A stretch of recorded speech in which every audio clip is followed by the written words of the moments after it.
Hold up, hold up, hold up. It's that boy G-Planz. Don't give a damn. He cooler than a fan. Walking real tall, some say he's a man. Hey, ain't nothing wrong with that because without women, it wouldn't be life. Facts. So, Facts. hey, that's understandable. I want to take it here, man.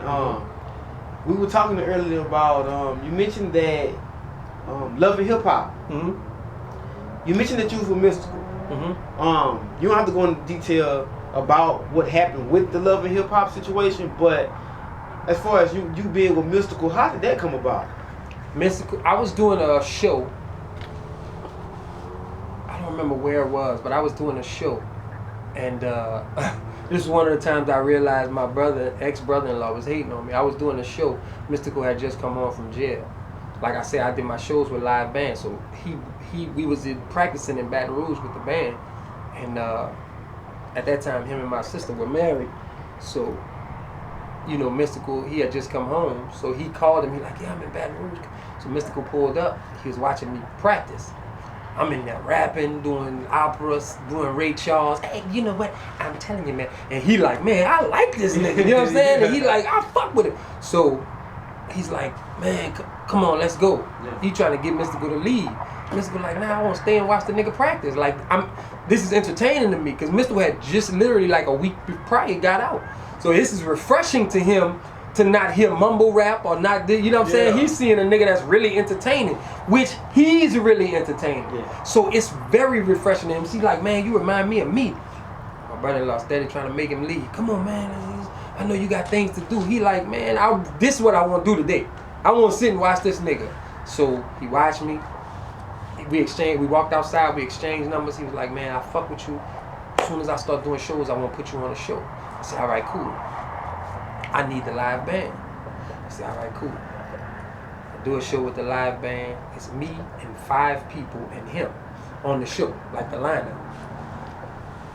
He calls me, he said, listen, bro, I hate to do this to you, but that 20-minute show you got, that 25-minute show you got, I need you to make it an hour.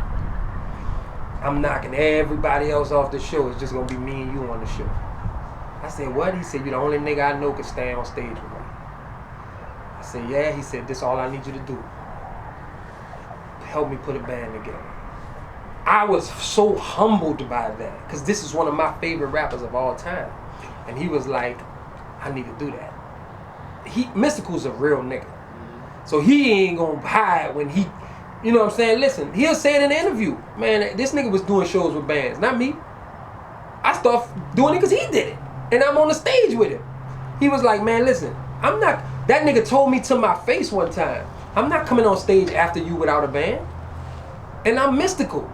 And when this nigga touched the stage, he touched the stage. Oh, yeah. Him and Busta Rhymes and David Banner, I ain't never seen niggas put on a hyper show than them.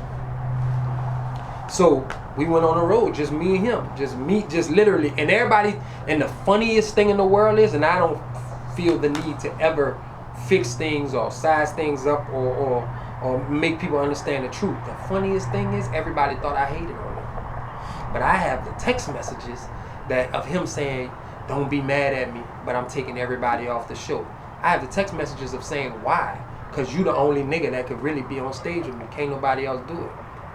I said, damn, bro. You didn't like such a... I even named niggas on the show. You ain't like him? I thought he did a good job. You ain't like them? I thought they did a good... Nah, nigga, just me and you. I said, damn. But then everybody was like, oh, man, he got us put off that show. No, I didn't. I like you niggas on the show. You make me look better. I like the... When certain niggas is... You know, you make me... If you come cooking a garbage-ass food, a lot of times, why you think the beautiful women want at least one ugly friend? Make her look better. You come cook some nasty food, when I cook it and it's good, they gonna love mine. They might only just like mine. But if they taste it right after yours, they gonna love it. Because your shit's so nasty. So I'm not hating. I want you niggas on the show.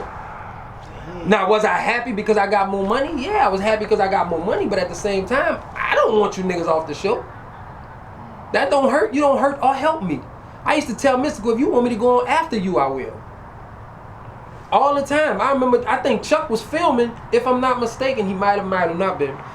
Shout out Max P, one of the dopest artists in New Orleans. Give props, give credit. I love Max P like a brother. Hell of an artist. If y'all get a chance, go look up Max P, M-A-X-X. Max got 2 X's or 3 X's? I think it's 2 X's. Shout out Max P, I think it's 2 X's. M-A-X-X-P. And you can go on my page and find it. I put him on my show because he was like, man, I'm one of the best performers in the city. I gotta put him on my show now.